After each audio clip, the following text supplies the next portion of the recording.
Welcome to the Forged by Trust podcast. I'm your host, Robin Dreeke, executive coach, former U.S. Marine, spy recruiter, best-selling author, and your trust and communication expert. Today's episode, Creating Emotional Connections, is brought to you by my good friend Danny Fontaine and the Pitchmasters podcast. The Pitchmasters podcast is dedicated to helping you win more business. No matter how good your products or services are, without the right story, branding, and marketing, you might not get noticed. Danny Fontaine, aka Pitchguy, interviews a master of pitching from industry in each episode and covers how behavioral science, psychology, storytelling, creative, and theater all play huge roles in the success of your business. Coming up next on the Forged by Trust podcast. We give our teams the space to experiment and play. Otherwise, we're never going to come up with those wild ideas that we never knew were inside of us. You put yourself out there and you say, I don't know whether I'm going to fail or I'm going to succeed, but if I don't try, then I'm going to have failed or I'm going to have missed that opportunity. Because the key thing with selling, in my opinion, is emotion first, information second. Because when we are emotionally stirred by something, then our subconscious already makes the decision for us. I like this person. I want to work with this person. Welcome to the show. I'm Robin Dreeke, and on the Forged by Trust podcast, we decode the interpersonal communication skills of the world's most acclaimed forgers of trust. We unlock the skills and techniques from spies, spy recruiters, master interrogators, globally recognized behavioral experts, C-suite executives, entrepreneurs, acclaimed authors, and thought leaders.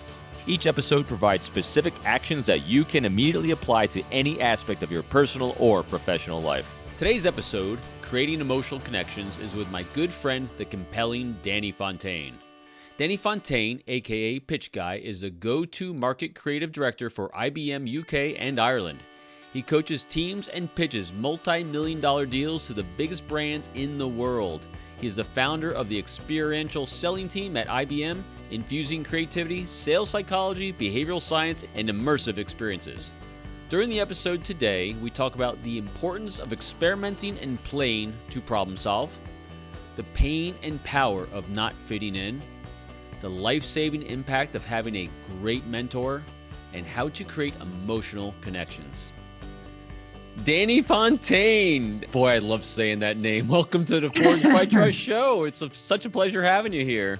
Well, it's my absolute pleasure to be invited. So thank you. I'm looking forward to this. Me too. We met a number of weeks ago, and yeah, I had the honor of coming on your show. And boy, what a deep connection I felt to you because of all the things you do and how you connect with a human being. So I thought, what a great opportunity to really do just that, dive deeper on that, and creating those great emotional connections, what we titled the show. So I'm curious, your show is called Pitchmasters, correct? Yes, that's correct. And when people look at that kind of on the surface, kind of sounds like it might be salesy, might not be salesy, kind of intrigues people. What is Pitchmasters? What's the backstory? What's your story about how you were inspired to follow this path in your life? Well, where to start, really? I mean, my background is really as a creative. So not sure how far back you want to go, but in school, I excelled at everything creative and everything else was kind of average. Like what? Well, music and graphic design and drama and all of these kinds of things all came very natural to me. When were you first exposed to that? Do you remember who it was with? Well, my dad is a musician, never made it the big time or anything like that. And he's also an architect. And just from being a kid, I remember that drawing was always something that I loved. And I distinctly remember when I was, 8, 9 years old, and he taught me how to draw perspective using a vanishing point. And it just blew my mind. I spent hours and hours just drawing and drawing perspective, because it was just magical that I had found this kind of logical blueprint that could automatically give me these wonderful, hyper-realistic drawings in my mind anyway. And he played guitar a lot, and he used to sing to us at bedtime, sit on the end of the bed and play Mr. Tambourine Man on guitar and all of those kinds of things. So I guess you could say that the family was pretty creative itself, but more than that, it's just where my brain naturally lies, I think. I enjoy some academic things, but I always found them difficult. I had to learn them. I have to put in a lot of time and effort. Whereas creativity, rather than needing to absorb it and analyze it to be able to output it, it just sort of flows out of me, and always kind of has done, really. So at that young age, and when we start thinking about how you want to forge forward in life, did you have an aspiration of what you wanted to pursue? Yeah, I mean, I always wanted to be a rock star. That was my dream certainly from early teenage years. I started playing the drums, I started playing guitar, I started playing piano, never with any proper lessons as such, but just give me an instrument and I will sit in a room behind a locked door for weeks until it sounds like something good. What's your favorite instrument? It's tough. It's a bit like asking what's your favorite song, because it depends on your mood. It depends on what you're trying to do. Sometimes I love just picking up the guitar. Other times I love just sitting down at the piano. They're my kind of two go-to instruments, I suppose. That's really impressive. What was the first song you remember learning? Well, Twinkle Twinkle Little Star was the very first. I remember finding that incredible, and Three Blind Mice, finding them incredible that I could recreate these songs as a real little child. But then what really got me into guitar actually is when an uncle came over and he could play Blackbird by the Beatles. Right. And I couldn't play guitar at all at that point, but he showed me step by step what his fingers were doing. And I crudely managed to transfer that onto a piece of paper. And that's what got me starting playing guitar. Not the world's easiest song to start with, but I just spent weeks, bleeding fingers, blisters, over and over and over again. And I just had this drive that meant that I never got bored of it, because the more pain I went through, the slightly better the song would sound, until I could play nothing else on guitar other than this Blackbird, which is quite complicated, by the Beatles. And then from there, it was like, wow, if I can play that, I can play anything. And I was just thirsty for any music, any songs that I could start to recreate on the guitar. And then that naturally led me into writing my own songs as well. So that's a whole thing. It's amazing to me listening to how you brought structure to creativity. Yeah, I have a very logical brain, and actually it drives me a bit crazy when people say, are you left brain or are you right brain? Not just because of it's scientifically proven that is not how brains work. Our brains use both sides for all different ways. And actually, if we have one side of our brain removed, the other side can carry on learning all of the things. There's lots of studies that kind of debunk that. But at the same time, whatever my neurodiversity is, and I'm sure there is something, never been diagnosed, but I love to have the freedom to create ideas without boundaries, but using logical structures and checklists almost to get there. It's an interesting combination. A blend of Leonardo da Vinci and Einstein all in one. Oh, stop. It is. That's images that are popping in my head. So you're also displaying through what you're sharing this passion and understanding for the human beings as well. So here you are, you're young, you're artistic, and you're bringing this structure to your art in all of its forms.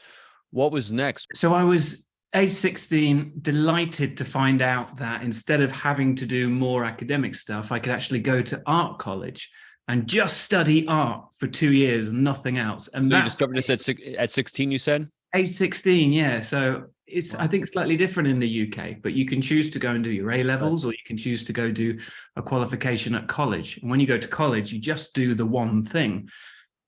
And it was the most liberating thing for me. No school uniform, calling your teachers by their first name, and being able to just experiment and play and see what comes out, follow those wild ideas and inspirations to see what's then presented in front of you that you've created. That to me has always been absolutely magical. And it's a big proponent of how I work today. We'll come on to that probably a little later, but always ensuring that even in IBM, where I work, an IT consultancy, that we give our teams the space to experiment and play. Otherwise, we're never going to come up with those wild ideas that we never knew were inside of us.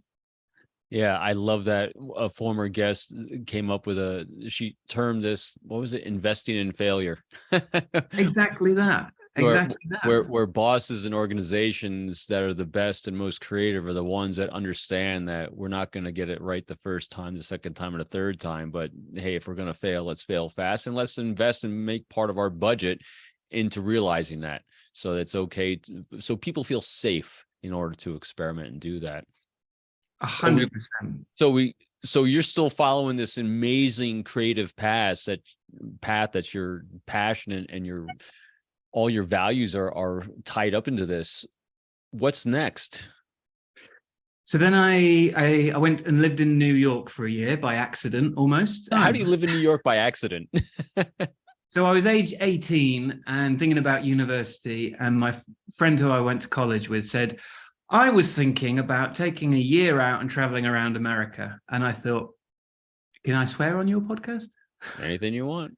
I thought, hell, that sounds amazing. And without really thinking about it at all, and without having the money to do it, I just went for it. And I got credit cards aged 18. I've always been terrible with money. And we began traveling around the States we were hitchhikers, essentially. We had the clothes on our back and backpacks with sleeping bags and that kind of thing. And we were in Maryland and Washington and went up through Philadelphia, got to New York around Christmas time. What kind of place did you stay along the way? I mean, you're in my stomping ground here. I'm curious, where'd you flop? Well, it was all hostels, so youth hostels, Greyhound buses from hostel to hostel. I would have no idea the names of these places anymore, but lots of little adventures along the way. But yeah, we got to New York, and this is month 2 or 3, and we'd spent our entire budget for the year. And so we stayed in New York. We got jobs and we got an apartment and we made friends, and I joined a band and we lived in Brooklyn, and I got a girlfriend, and this whole adventurous year happened to me. I became a florist. Which is, what an analogy. You flowered where you were planted. Exactly that. What was the first job you got in New York? Oh, I was a busboy working at predominantly kind of very Brooklyn-esque Italian American restaurants and bar mitzvahs and those kinds of things, and cleaning up plates, washing up, all of those. Right. And I hated that. I've never liked being told what to do. That's one of my weaknesses and maybe strengths in the right situation. But I've always wanted to walk my own path. And I think when I was younger, I did it without much thought, as all of us often do, and made a lot of mistakes, took a lot of risks that were too risky, but things kind of worked out. And yeah, I ended up being a florist. I walked into a florist in Manhattan because I needed a job. I'd been fired from a coffee shop, and I walked in and they said, "Oh, who's this guy with a British accent?"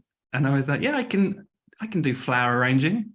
And they went, "Oh, you've got experience." I said, yeah. I used to help my mum arrange flowers in the garden, which doesn't even make sense. I remember those were the actual words I said. You don't arrange flowers in a garden. But they took a punt, and I started out as their delivery boy. So then for the next few months, I was on the subways in New York, running up and down all 5 boroughs, delivering very expensive flowers to kind of penthouse apartments and things like that. And then ended up as a wedding florist, decorating the boathouse in Central Park by the lake. I know it well. Yeah. Wow. Yeah, beautiful place. Beautiful place. I'm flabbergasted at the adventuresome part of your life. What sparked that? Yeah, when you were younger, were you always rambunctious outside? I mean, where did that massive curiosity, well, actually bravery, come from? Because that was a brave thing you and your friend did. Where do you think that came from? So it's interesting. I think there's a few things you've touched on there. At the time, it wasn't bravery, it was naivety. Okay. And actually, there was a number of situations in New York, walking through the projects in Brooklyn with my backpack on and things, that afterwards people said, wow, please don't ever do that again. Maybe I was just 18 and felt indestructible. But what I had always felt is constrained, I think, as a teenager, growing up in a small village in the north of England with sheep and horses and cows, and never really feeling like I really fit in with anyone. And then on the TV, I used to watch NFL and The Cosby Show and movies and all of these things. America for me in the 1990s was like a siren song. It was just everything I thought was utopia on this world, I suppose. And I don't think I really felt let down when I got there. That's pretty remarkable. Yeah. So what was the greatest takeaway you took from that amazing journey that you took on your first steps in America? I would say, if you don't ask, you don't get. Lots of people have sort of commented on, wow, you were so brave, and how did you do that? And how did you become a florist? And how did you do this? And really, there was nothing to it. You know, you put yourself out there and you say, I don't know whether I'm going to fail or I'm going to succeed. But if I don't try, then I'm going to have failed, or I'm going to have missed that opportunity. And, you know, it's very cliched, but it's so true. I learned so much and did so much during that year that's really stayed with me until now. And it's because I put myself out there. And it's as simple as that. It's really pretty remarkable, because all these great things, and I say great things because you were able to maneuver and keep yourself alive and safe in challenging situations. And I think that really goes well to the theme of the show, and that's making and forging great emotional connections. What do you think you were doing well to create those connections back then? Because you're doing something. Well, that's an interesting question, because I've dedicated the last 10, 15 years to studying how to create emotional connections through psychology and through reading lots of books that brilliant leaders have written and been inspired, and realizing that I had some of that in me already. One of the things I've always been able to do is, I guess you could say, make people like me. How? I have always studied humans. And again, I think this could be down to, actually, ironically, never really understanding humans.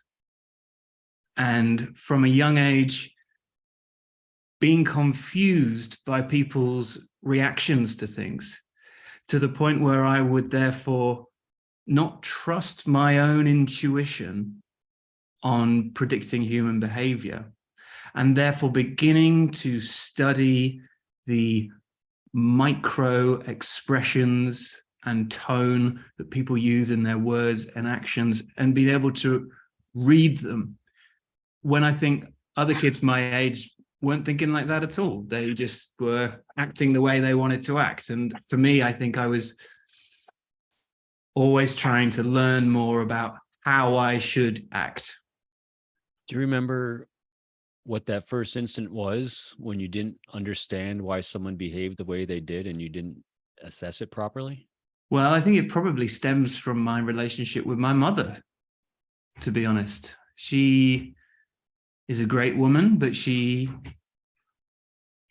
can be a difficult woman as well. And again, various potential neurodiversities afoot there as well. And I think, I cannot remember the first instance, but I think as a child, I was always trying to avoid getting into trouble from doing something that seemingly was totally fine in my mind, and then not understanding why it wasn't fine for other people. And I think it's a mixture of our two personalities and the way that our two brains work that started me off subconsciously on this kind of study of humans, if you like. Yeah, a deep desire to feel safe and be able to feel safe by predicting the behavior of others. So there's the Correct. focus, that early spark. Wow. So we'll fast forward back up to more present time. So we're in New York. You're forging these great relationships because you knew how to assess feeling safe and assess people's behavior. What was next after New York? So then I went to university back in the UK. I studied fine art, painting. I did a lot of oil painting. And actually that didn't work out very well. All of a sudden I was back in an institution surrounded by people who I didn't feel like I really fitted in with. Why? What do you think it was? I never feel like I fit in. I think that's what it is. It wasn't them, it was me. I don't know why. I'm still working on that in therapy, genuinely. I've always had a desire to fit in and never felt like I have fitted in. And in a way, I had to learn to turn that around to my advantage and fit in where I need to without having to therefore then stay as that person and have my own space. I've always liked my own alone time, I think. Sure. So sometimes it scares me thinking about it because I don't want to come across as a master manipulator, but I can transform in some extent. Sure. If you are, a big sports playing jock, I can be that. If you're an intellectual politician, I can be that. And I morph myself, if I'm being honest. And I'm almost embarrassed to say it because it's not necessarily very genuine. But what it has done is it's taught me how to create incredibly compelling presentations, pitches, and all of the stuff that now, is my bread and butter, if you like. But I'm almost always waiting to find that one group of people where I can be me without feeling any of that pressure or any of that need to think, what would they like me for if I did now? What do you want them to like you for? Because people are seeing something in you. People, I see a lot in you. I'd love chatting with you. You're one of my favorite people I've ever chatted with. At my core, I am a good person.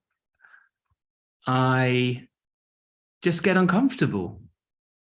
I think that's it. I have friends. I'm not a total loner. I don't fake it with all my friends, but my best friends know that I don't really like hanging out with them that much.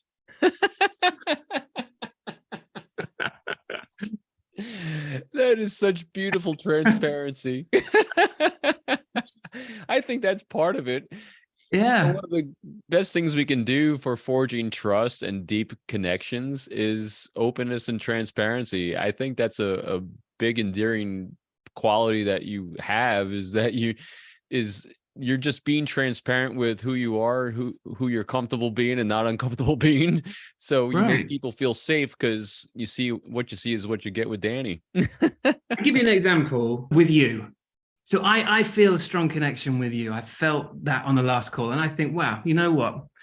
Me and you could be really tight buddies. And then my mind goes, but hang on a minute. If you actually met in real life, imagine you went to a coffee shop and you were sitting around having a chat. And then what if the conversation dried up? And to me, that is a fear. And to me, that almost sends me into a panic of, be careful, Danny, because at any second, this guy could turn around and say, actually, you're really boring. You've got nothing to say. And so with, my closest friend, actually, who I go away with sometimes on holiday, we go walking in the Peak District, although he's from Memphis. And the first time we went away, I said to him, look, I just want you to know that there's going to be times in this trip where I'm not going to want to hang out with you. And I'm going to want to go and do something else. And I was totally open and vulnerable. And he was like, I know. I know what you're like. That's cool. And we go on holiday, and whenever we feel like it, he'll go off for a walk and I'll stay in the cabin or whatever, is a short example. So, and I kind of need that with people, because there's some kind of overwhelming fear of Robin's going to think I'm dull, even though he's invited me over to his house and we're having a cup of coffee in his kitchen. I think I'm oversharing now. No, boy, it's funny to me because you are a curious person. And when you're curious, there's always something to talk about. And there's always a connection to have. And there's always deep emotional connections you make because of curiosity. And because of who you are a curious person. I'd never see that drying up. But we could go down that road and explore all that came from. But let's keep moving forward. Yeah, sorry, I'm not going very fast in my life story here. No, it's fantastic though, because it helps us understand what forged you and what you are doing so exceptionally well right now. And it's this deep curiosity. It's making these great emotional connections, even though you might not be seeing it, other people are experiencing it. Because you have a network of people that love to be with Danny and have these deep emotional connections. So what's next that you did after we discover we're not good at oil painting? Well, I had 2 warnings from the university, and they said 1 more warning and we're kicking you out. And that wasn't good news because it was my first year at university. And I thought, screw university then. Stick it to the man. I hated the man. I've now got more accustomed to the man. I'm a bit more au fait with the man. Yeah, because IBM is the man. So keep going. IBM is the man. Exactly. The trick is learning how to work with the man rather than not for the man, with the man. Exactly that. But anyway, I thought, screw this. I'm going to go back to New York. And I booked a flight. Back then, it was affordable to go to New York, the UK. And I took a camera with me. And this was in spring of 2002. So I'd actually left New York on November the 10th, 2001, day before. You're there right when I was. Yeah. And I think that affected me a lot. But I went back in the spring, and it's that curiosity again. I wanted to see it. I wanted to see what my New York looked like. I wanted to see how people had been affected. I wanted to not just experience it on the news. I wanted to experience it myself. I wanted to feel it. And it was crazy. And you know better than me, walking around Lower Manhattan and buildings still smoking months and months afterwards, and scaffolding and bits, windows smashed and things falling out of buildings and police everywhere. And for me, New York had changed. It was like the collective spirit of New York had turned from this happy, go, lucky, fun adventure to this suspicious, very wary, cold place. And my friends who grew up there, they said the same thing, it just changed on that day. It was never like it used to be. And we've all got different experiences, of course. But anyway, I documented it. I spent a week with a black and white film in my Yashica 35mm SLR, and I documented it. The police, the buildings, I will show you sometime. Oh, I'd love to see it. And I went back to uni, and they said, you just took 2 weeks off to go to New York when we said, if you do one more thing wrong, we're going to kick you out. And I went, yeah, but I took these photos. And it saved my bacon. And from then on, I became a photographer. And I changed courses. Luckily, the photos were good and they were moving. And then I found a passion in photography. And I found a great mentor, a guy called Vince Wade, who passed away from cancer a few months after he retired, which is a story that we hear over and over again, because his life was teaching and his life was photography. And he was everything to me. And he kept me on the straight and narrow. He kept me really in university. And I could talk about university for hours, actually, but I won't go on about it too much. But I will say one more thing, because it's interesting. What that turned into was I found night photography. So this is taking long exposures. And when I say long exposures, I mean like 30-minute plus for a single photograph, leaving the shutter open for that long. Right. And when you do this at night, you see the trail of the stars, but it also means you can paint with light. Right. Wow. You've got a completely black canvas and the shutter is just open. Then any laser pen, any fire, any flashes, they all just leave a mark on the film, and you can't see it until you get the photos developed. This is before digital. And my friend and I created just some amazing things. And we ended up traveling around Eastern Europe doing night photography.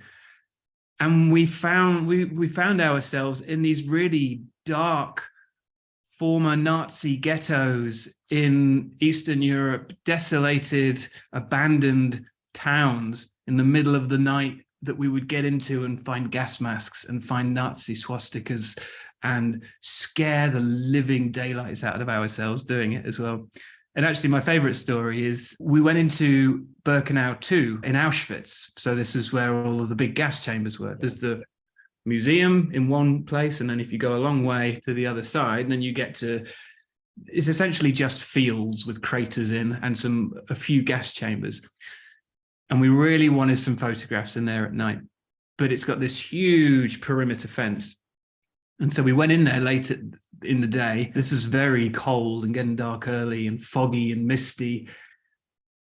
And we hid in a gas chamber so that they would lock us in to this vicinity. We weren't locked in the gas chamber. We were locked into the vicinity. And we stayed there for like a couple of hours until everyone had gone. And then we could go and take photos within Auschwitz, and everything went wrong. And it really sticks with me because, you know, if I didn't believe in spirits before, I certainly did then. Flashes flew out of our hands, like the camera flash, and, you know, everything broke. Things would go missing. You'd put something down, turn around, and it wasn't there anymore. Crazy stuff, to the point where we pretty much ran out of that place after a little while. And then we spent about an hour trying to find our way out of this 10-foot perimeter fence. It's that kind of stuff that I've always been into. These adventures, they mold us. They change who we are, and we are, you know, a product of our experiences. And it's that kind of thing that I'm so happy I did. It was perhaps disrespectful in hindsight, and worth mentioning that now, but it was in the name of art, and it's certainly something I will never forget. And anyway, let's finish university. So that kind of, those night photography things ended up being my final kind of university presentation. And the final part, and this is pertinent actually, everyone had their paintings on the wall in their final kind of exhibition. We transformed a room.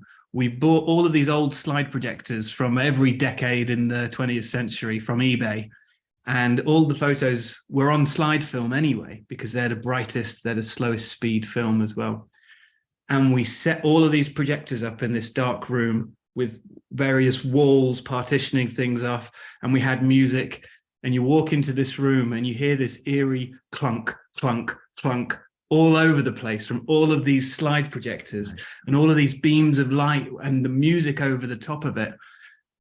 And without even really knowing why I was doing it or what I was doing, I had created this immersive experience, and it moved me, and I'd created it. And that's always a magical and unexpected feeling, because sometimes you're so close to it that it doesn't move you in the same way it moves others. But that for me was kind of the antithesis of my university, and yeah, ended up getting a first in fine art after nearly crashing out in the first year. What a powerful path and experience. What did you do next? I mean, what brought you to the life you're leading with those great immersive experiences and your ability to forge these deep relationships that might not even been aware of that you're doing, but you were definitely doing? Well, it might not surprise you to know that I then fell into teaching. So I was looking for a job, and I was actually doing a sales job. I was a camera salesperson at a camera store, which I kind of enjoyed. And I was very good at it because everyone else was trying to sell cameras at people. And I was saying, what is it you need? Let me hear about you, so then I can try and find things that fit your need, rather than other people going, here's the latest Sony, that kind of thing. So I did well there, but then I got offered a job by the same university to come and teach photography. And over the next 7 years, that turned into becoming a senior lecturer at Kingston University. Who invited you to teach? My mentor. Wow. Yeah. And that changed my life, because who knows where I would have been now. I mean, sliding doors and crossroads, it feels like I've had them every 6 months since I've been on the planet. You got to just roll with it, I suppose. Fortuna spins her wheel and you get on the ride, right? I love it. So you go teach at university. What's next? And that led to some pretty amazing experiences as well. I was teaching a summer school, and there was a student from India, and she said, man, you got to come over to India and teach this stuff. Turns out she was the niece of this kind of oil baron, one of the richest people in Mumbai, owns this oil company. And they flew me out there, and I spent a lot of time in India teaching photography to employees on oil rigs and and students in Mumbai, and finding that whole other side of me as well. Because, as a Westerner, you can travel around in Europe and America, and you can see things that you hoped you would see. But when you immerse yourself in a culture that you've never been to, sure. And I'd never expected or thought about going to India, right. It's just, again, bombardment of the senses, the smell, the temperature, the colors, the culture, the way people act, the food they eat, the buildings they live in, everything was new to me. And my curious brain just... Yeah. What comes to your mind first when I say, what do you remember most? Actually, I mean, it's not necessarily, well, it's not a good thing, but the class divide in Mumbai is crazy. I was treated like I was a prince. I was taken to just the most incredible restaurants and bars and hotels. But, walking across the street from the taxi to the restaurant, you're practically stepping over starving children in the street. It's that contrast between how the two sides live is unfathomable until you've seen it. It had a big impact. Yeah, no doubt. So with all these amazing experiences all over the world, what was the transition that got you into really diving down to people, pitching, IBM, basically where we're at today? So the next bit's fairly straightforward. Essentially, I was teaching all of these students year after year. A lot of them were going off into central London and getting these jobs that I thought, wow, they sound like amazing jobs. And then one year I thought, why aren't I doing that? I'm kind of stuck in this public sector building now, and it's not what I want to do. I'm enjoying educating people. It's very satisfying, but I didn't have that creativity of my own. So I've been building websites on the side for a number of years, and ended up getting a job as a web designer in a small financial services firm. And that led to moving into a consultancy. And I got very much into UX, so user experience. Again, figuring out what people need before you build them something that you assume they want or that you want to sell to them. This is your skill set. That's it. Kind of working up through the ranks, project management and delivery stuff and UI and all of those kinds of different jobs. And then essentially I moved jobs so much, and there's one company where I must have had about 10 jobs within that one company, and I never quite felt right until I ended up, my boss at the time, another great mentor of mine, he's called George Smith. He said, why don't you come into sales?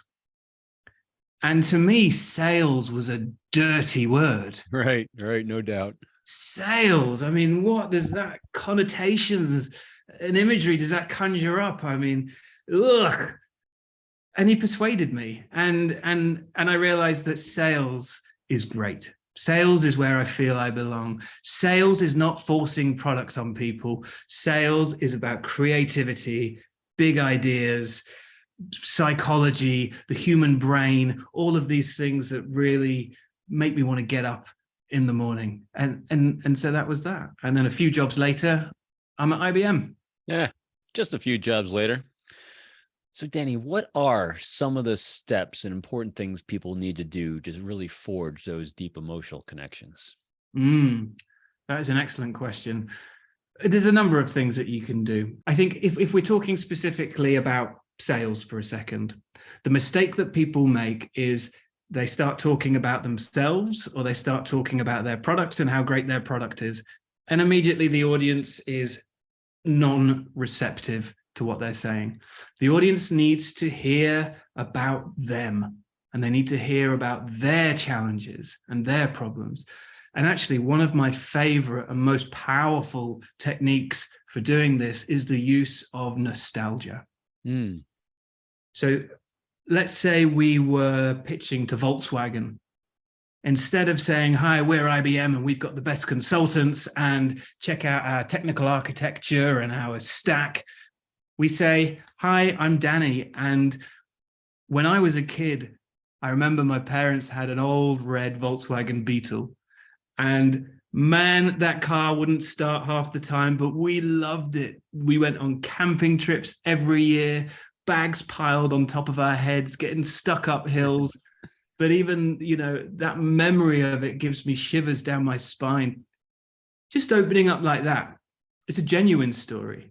Right. It gets your audience to immediately share, have that empathy with you, and think emotionally from a storytelling perspective rather than a product perspective. Because the key thing with selling, in my opinion, is emotion first, information second. Because when we are emotionally stirred by something, then our subconscious already makes the decision for us. I like this person. I want to work with this person. Right. We will then do everything in our power to post-rationalize the positive decision to work with that person. But if you do it the other way around and you start with information, there's nothing driving our subconscious to post-rationalize working with us. It's all surface level analytical brain. Right. And you need that stuff too, but give them that afterwards to help with their post-rationalization. And actually you've formed an incredibly powerful, compelling communication in two solid parts. Storytelling and the ability to do it is incredibly important when forging those great connections. So someone's just starting out and they're listening, they say, all right, I want to be a better storyteller. I get it. I want to do this. What's one of the first things they should do to learn how to do that better? There's a very easy technique that everyone can use to tell more compelling stories, and it's contrast. Now, there's no film or book that exists with a blue sky narrative. There's no story that says once upon a time there was a guy and he was really happy and then things went even better for him and to the end. It doesn't happen. So there's a couple of things. We need contrast and we need conflict. And so it's that we contrast as much as possible from the current world and all of its problems up to a glorious vision of the future. But then we contrast down again. And we talk about, but there are challenges and obstacles that you will face to get there. And then we talk about what those are and how we will help you to overcome them.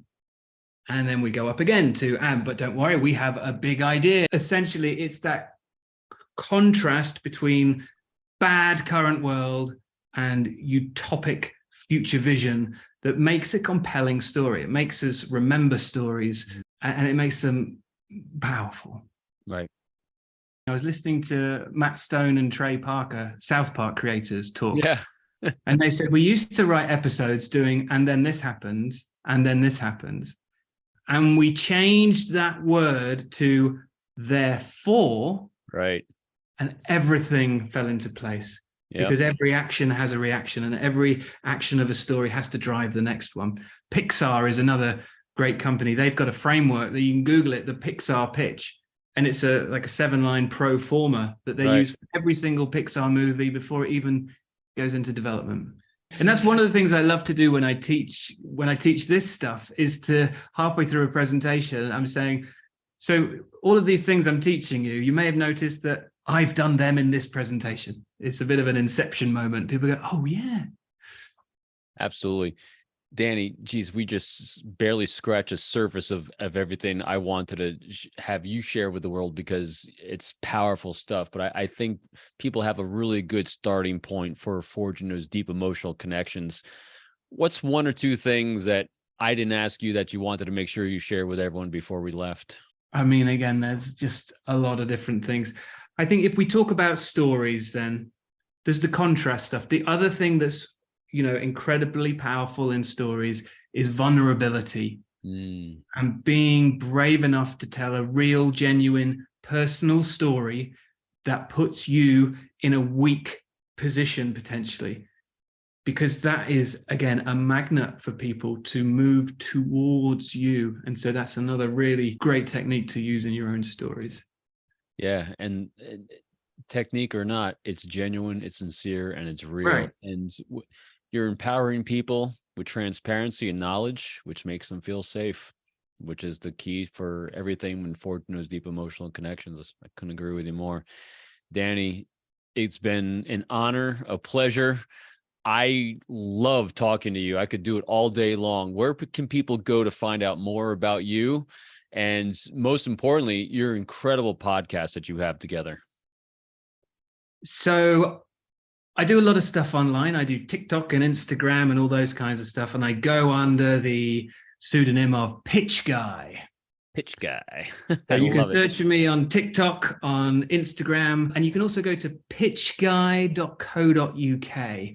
And there you will find all of the episodes and information for the Pitch Masters podcast. So that's probably the best way to go. But I do a lot on LinkedIn. People feel free, search Danny Fontaine, LinkedIn. I'd love to hear from you. Excellent, Danny. And it'll all be in the show notes, everyone. So please check him out. His content is phenomenal, just like he is phenomenal. So Danny, thank you so much for coming on and sharing your amazing expertise with the world. I'm very grateful for it. Pleasure was all mine. Thank you.